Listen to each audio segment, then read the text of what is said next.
تو خط میں وہی لکھا ہوتا ہے کہ اے میرے دوست زاہد، بات دراصل یہ ہے کہ میں اس وقت بہت زیادہ پریشانی میں مبتلا ہوں۔ یزیدی فوج نے میرے اوپر ظلم و بربریت کے پہاڑ توڑنا شروع کر دیے، پانی بھی ختم ہو گیا، کھانے کی چیزیں بھی نہیں، میرے ساتھ بچے ہیں، بوڑھے ہیں، عورتیں ہیں، میری مدد کے لیے میرے دوست آ جاؤ۔ یارو میں آپ کو بتاؤں یہ حسین پاک کے کیسے ساتھی تھے۔ ایک بار کی بات ہے، آقا کریم صلی اللہ علیہ وسلم بچپن کے عالم میں تشریف لے جا رہے، امام حسین کھیلے اور یہ زہر بھی آپ ہی کے ساتھ کھیلے تھے۔ امام حسین نے زہر کو اٹھایا اور اپنے سینے سے لگایا، پیشانی کو چوم لیا اور آقا کریم صلی اللہ علیہ وسلم نے بہت زیادہ ان سے پیار کیا۔ لوگوں نے پوچھا اے میرے آقا یہ آپ کا نواسہ نہیں ہے، یہ ایک عام سا بچہ ہے۔ تو آقا کریم صلی اللہ علیہ وسلم نے جواب دیا تھا کہ اے صحابہ کرام، اگرچہ یہ میرا نواسہ حقیقی معنوں میں نہیں ہے، لیکن میں نے دیکھا ہے کہ میرا بیٹا حسین جس جگہ سے جاتا ہے قدم بڑھاتا ہے تو وہ اس جگہ کی مٹی کو اٹھا کر اپنے ماتھے سے لگاتا ہے۔ میرے حسین سے محبت ہونا گویا مجھ سے محبت ہونا ہے، یہ میرے حسین سے محبت کرتا ہے، میں اس سے محبت کرتا ہوں۔ پتہ یہ چلا اگر ہم حسینی صحیح معنوں میں حسین آدم سے محبت کریں گے تو رسول ہم سے محبت کریں گے۔ حسین کی محبت میں ہونا یہ رسول آدم کی محبت میں ہونا ہے۔ اور آقا نے فرمایا تھا ایک وقت آئے گا جب میرا نواسہ پریشان ہوگا تو یہی بندہ اس کے کام آئے گا، اس کا ساتھ دے گا۔ حضرات جب یہ بات وہاں پر پہنچتی ہے، لیٹر پڑھتے ہیں، آپ کی بیوی ساتھ تھی، یہ بھی انکار کر دیتے، میں کہتا میں نہیں جاؤں گا۔ کوفہ کے پاس آنے کی ضرورت ہی نہ تھی، کوفہ نہیں آتے، غدار ہیں لوگ، مکار ہیں، بے وفا ہیں، ان کے اندر عہد شکنی ہے، ان کے اندر وفاداری نہیں، یہ لوگ کیوں آئے ہیں؟ چلو میں آپ کو ایک بات یہیں پر بتا دوں۔ آقا کریم صلی اللہ علیہ وسلم نے یہ فرمایا کہ یہ بندہ جب میرا بچہ پریشانی میں ہوگا تو اس کی مدد کرے گا، یعنی جب شہادت کے لیے جائیں گے تو مدد کرے گا۔ پتہ یہ چلا کہ آقا عالم صلی اللہ علیہ وسلم کو پریشانی کی پہلے سے خبر تھی اور بہت ساری احادیث مبارکہ بھی ہیں کہ نبی کو پتا تھا کہ میرا بچہ شہید ہوگا، یہاں تک کہ آپ نے مٹی بھی دی تھی۔ حضرات اب ایک بات سمجھیے، اگر ہم اور آپ کو پتا ہو کہ ہمارے نواسے پر، ہمارے بچے پر، ہمارے کسی فیملی ممبر پر یا ہمارے کسی پڑوسی پر جس سے ہم محبت رکھتے ہیں اس پہ کوئی پریشانی آنے والی ہو تو ہم چاہتے ہیں کہ کسی طرح یا تو خود کے زور سے یا کسی محلہ پڑوسی کے زور سے یا کسی پہچان والے کے زور سے یا کسی نیتا وغیرہ کے زور سے اس کی پریشانی کو ختم کرائے، اس کی پریشانی کو ختم کرائے۔ اور نبی یارو مستجاب الدعوات ہوا کرتے ہیں۔ نبی نے کہا حسین شہید ہوں گے اور حسین کے لیے پانی بند کیا جائے گا، حسین کے گھر والوں کو ستایا جائے گا، خیمہ جلایا جائے گا۔ گویا نبی جانتے تھے کہ پریشانی آئے گی، تو پھر نبی اگر مستجاب الدعوات ہیں تو اپنے نواسے کے لیے دعا کیوں نہ کیا، بچایا کیوں نہیں؟ یارو تو یہاں پر ایک نقطہ ہے، نقطہ یہ ہے کہ رسول آدم یہ فرماتے ہیں کہ اللہ رب العزت نے فرمایا ہے کہ جو رب کی بارگاہ میں شہید ہوتا ہے وہ زندہ ہوتا ہے، جو رب کی بارگاہ میں شہید کیا جاتا ہے، رب کے لیے شہید ہو جاتا ہے، وہ زندہ ہوا کرتا ہے۔ تو حضرات اب اگر رسول آدم اپنے نواسے کے لیے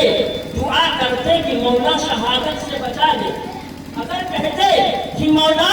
میرے نواسے کو شہادت سے بچا لے، خیمہ جلنے سے بچا لے، پیاسا لوگوں کو مرنے سے بچا لے، گھوڑے جسموں پہ دوڑانے سے بچا لے، تو ہو سکتا ہے آج کا کوئی کھڑا ہو کر دعویٰ کر دیتا یار رسول نے تو صرف شہادت کی فضیلت بتائی تھی، رسول نے تو آیات پڑھ کر لوگوں کو سنایا تھا کہ رب کی بارگاہ میں شہادت کی یہ فضیلت ہے، لیکن جب اپنے نواسے کی باری آئی تو اپنے آپ کو جھکا دیا۔ یارو پتہ یہی چلا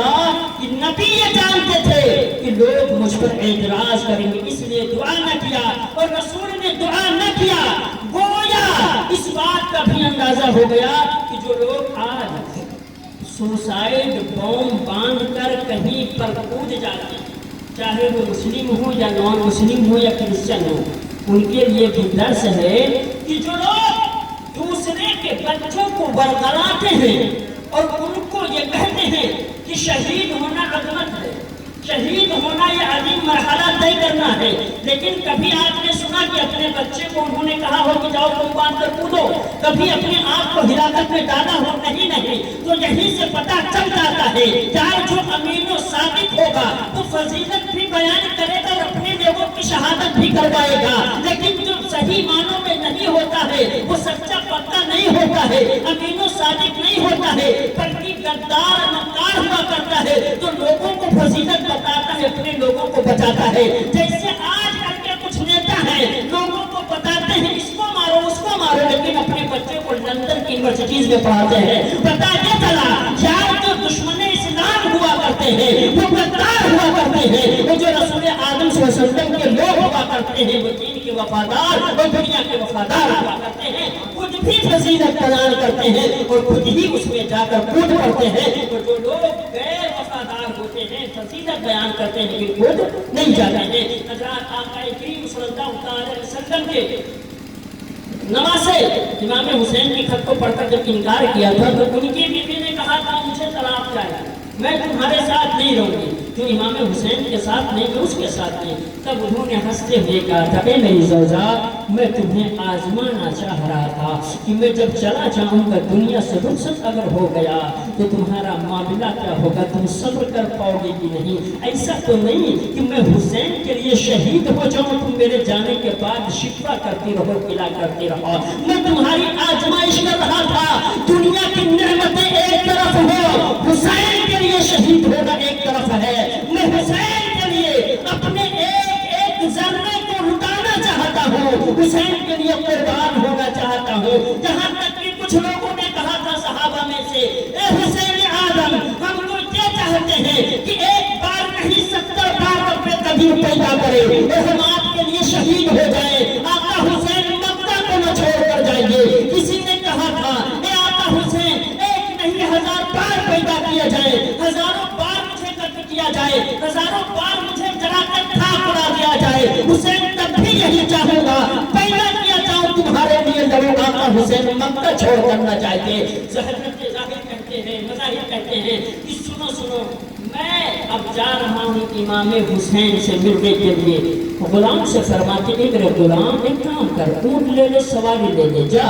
کھلا کھنڈر کے پاس کھڑا رہنا، وہیں آ کے ملوں گا۔ اس لیے عبید اللہ ابن زیاد کے سپاہی اس وقت کوفہ کی گلیوں میں پھیلے ہوئے ہیں، وہ اسی طاق میں ہے کسی کو پکڑا جائے جو حسین کے لیے وفاداری کرتا ہو، جو حسین کا شیدائی ہو۔ اگر انہوں نے مجھے گھوڑے پہ جا کر دیکھ لیا تو مجھے گرفتار کر دیں گے، میں آقا حسین کی زیارت سے محروم رہوں گا۔ غلام سے کہا غلام سواری لے لے کھنڈر کے پاس چل، میں وہیں آ رہا ہوں۔ اس لیے کہ سواری کے سوار ہو کے جانا چاروں دلالت اس بات کی ہوتی ہے انسان دور جا رہا ہے، اور پیدل جانا اس بات کی علامت ہوتی ہے کہ قریب جا رہا ہے۔ حضرت مظاہر نے کہا کہ میں پیدل آ رہا ہوں، چلو تلوار لٹکائی چلتی ہے۔ کیا وہ تلوار لٹکانا اس وقت عام بات تھی؟ آج اگر کوئی ہتھیار لے کر نکلے تو کہا جائے گا لڑائی کرنے نہیں جا رہا ہے، لیکن اس وقت تلوار لے کر چلنا ہر انسان کے لیے عام بات تھی۔ جو ملتا گیا پوچھتا گیا اے مظاہر کہاں جا رہے؟ کہتے بس تھوڑی دور جا رہا ہوں، بس کسی سے ملنے جا رہا ہوں۔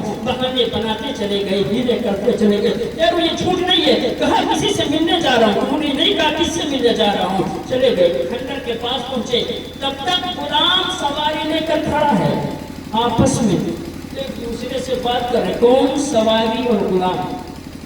غلام کہتا ہے سواری سے جو بھی سواری تھی کہ کاش میں غلام نہ ہوتا، کاش میں غلام نہ ہوتا، تو جس طرح تو جا رہا ہے میں بھی نبی کے نواسے کے لیے لڑنے جاتا، اپنی زندگی کو ان کے لیے قربان کر دیتا، اپنی روح کو ان کے لیے پرواز کرا دیتا، کاش میں غلام نہ ہوتا۔ حضرت مظاہر پیچھے سے آتے ہیں، بات سنتے ہیں، آپ ارشاد فرماتے ہیں کہ اے میرے غلام اگر تجھے محبت ہے حسین پاک سے تو جا میں تجھے آزاد کرتا ہوں، اپنی زندگی جی لے۔ امام حسین کی محبت کی وجہ سے اس غلام کو مظاہر آزاد کر دیتے ہیں اور اپنی سواری پر سوار ہوتے ہیں، اور آپ سواری پر سوار ہو کر کربلا کی طرف مڑنا چاہتے ہیں، تب تک غلام دامن کو تھام لیتا ہے اور عرض کرتا ہے اے آقا دنیا کی زندگی سے تم نے آزادی دے دی ہے تو مجھے اس شرارت سے بھی آزادی دے دو، اپنے ساتھ مجھے لے چلو تاکہ آقا حسین کے نام پہ قربان ہو جاؤں۔ اے میرے آقا، دنیا میں تمہارے ساتھ رہا ہوں، آخرت میں بھی تمہارے ساتھ رہنا چاہتا ہوں۔ ایمانی جذبہ کو دیکھ کر، شہادت کی اس بات کو سوچ کر حضرت مظاہر اس کو ساتھ لے کر نکل پڑتے ہیں۔ پیارو ساتویں تاریخ میں پانی بند ہو گیا ہے، حضرت مظاہر پہنچتے ہیں، ملاقات ہوتی ہے، ساتھ ہو جاتے ہیں، اور عبداللہ یا عبید اللہ ابن زیاد جو ہے اس کے پاس خطوط ادھر سے آتے ہیں ادھر جاتے ہیں، یعنی اس کے پاس پہنچتے ہیں تو انہیں اپنے لوگوں کے پاس پہنچاتا ہے۔ معاملات سنگین ہوتے چلے جا رہے ہیں، 7ویں رات گزرتی، 8ویں رات گزرتی ہے اور 9واں دن گزرتا ہے، شام ہو جاتا ہے۔ بیان کیا جاتا ہے کہ جب رات کی 9ویں رات ہوتی ہے، امام حسین ایک کمرے سے، یا یوں کہہ لیں کہ جو خیمہ تھا، تمبو تھا، اس کے اون سے آپ اور لگائے بیٹھے ہوئے تھے۔ امام حسین نے ایک خواب دیکھا کہ نبی تشریف لائے، اور اسی اثنا میں حضرت زینب رضی اللہ تعالی عنہ جو آپ کی بہن ہے آتی ہیں اور آپ کو جگاتی ہیں اور آج کہتی ہیں، اے آقا حسین ذرا دشمن کے قافلے کی طرف تو دیکھو، وہ قافلے کے لوگ ہماری طرف چلے آ رہے ہیں۔ عمرو بن سعد نے وعدہ خلافی کی تھی، سوچا تھا کہ آنے واحد میں ان کو رات ہی میں نپٹا دیا جائے، شہید کر دیا جائے۔ یا وہ حضرت زینب دیکھتی ہے، بھائی کو جگاتی، بھائی جگتے ہیں، دیکھتے ہیں واقعی لوگ چلے آ رہے ہیں۔ امام حسین رضی اللہ تعالیٰ عنہ خواب سناتے ہیں کہ آقا حسین فرماتے ہیں، میری بہن، میں نے نانا کو دیکھا تھا، میرے نانا آئے تھے، مجھے سے ملاقات کی، نانے نے فرمایا ہے کہ حسین عنقریب تم مجھ سے ملنے والے ہو۔ حضرت امام حسین رضی اللہ تعالیٰ عنہ خیمہ کی طرف آتے کے لوگوں کو دیکھتے ہیں، اپنی سواری منگاتے ہیں اور سواری منگا کر اس لوگوں کی طرف جانے کی کوشش کرتے ہیں۔ حضرت عباس علمدار یا جعفر طیار ساتھ ہونے کی کوشش کرتے ہیں، امام حسین منع کر دیتے ہیں اور ارشاد فرماتے ہیں، نہیں میں جنگ کرنے کے لیے نہیں جا رہا ہوں، میں جا رہا ہوں بات کرنے کی، دیکھوں آخر صلح کا کوئی راستہ نکلتا ہے کہ نہیں نکلتا ہے۔ یارو ابھی پانی نہیں ملتا، 2-3 دن ہو گئے ہیں۔ وہ امام حسین جس نے ہور کے لوگوں کو سارا پانی پلا دیا تھا، اب 2 دنوں سے پانی نہیں پا رہے ہیں، چھوٹے بچے طرف ہیں، عورتیں طرف رہی ہیں، بوڑھے طرف رہے ہیں۔ یارو اگر ہم لوگوں کو 2 سے 3 دن پانی نہ ملے تو ڈی ہائیڈریشن کی پرابلم ہو جاتی ہے، بلڈ پریشر اور ہم لوگوں کا بلڈ سرکولیشن ڈاؤن ہونے لگتا ہے، کہیں نہ کہیں ہمیں لوگوں کو آئی وی گلوکوز کی ضرورت پڑتی ہے۔ لیکن یارو حسین پاک کے پاس وہ ایمانی جذبہ تھا، حسین عادل کے ساتھ رہنے والوں کے پاس وہ عشق دین تھا، عشق محمد مصطفیٰ صلی اللہ علیہ وسلم تھا کہ وہ لوگ صبر پہ صبر کرتے چلے جا رہے ہیں۔ آقا حسین اپنے سواری کو بڑھاتے ہیں، میدان میں جاتے ہیں، پوچھتے ارشاد فرماتے ہیں کہ اے لوگوں،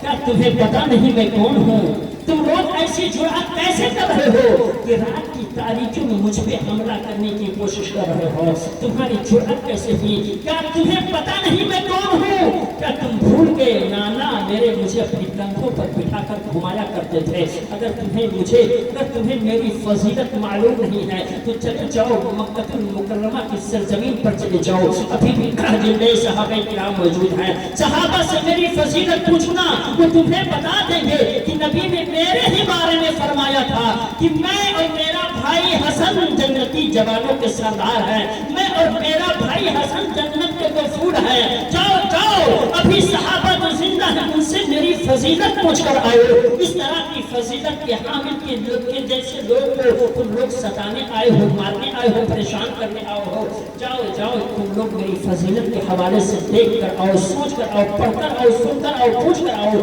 حضرات اس طرح کی بلیغ آپ نے خطبہ دیا کہ لوگ کہیں نہ کہیں، یہاں تک کہ روایت میں آیا ہے جب آپ نے فصاحت و بلاغت سے پر خطبہ دیا تو جو لشکری تھے سارے کے سارے لوگ رونے لگتے ہیں، شبر جوشن ہے، پیچھے مڑ کے دیکھتا ہے اور سوچ میں پڑ جاتا ہے کہ ان کے خطبے کا یہ عالم ہے کہ میرے لشکر کے فوجی اس وقت رونے لگے ہیں، کہیں ایسا نہ ہو کہ سارے لوگ ان کا ساتھ لے لے میرا ساتھ چھوڑ دیں۔ تب تک وہ آواز بلند کرتا ہے، کہتا ہے تمہیں جو بات کرنی کرو اور یہاں سے دفع ہو جاؤ، بغیر رائے کی کوئی چارہ نہیں ہے۔ امام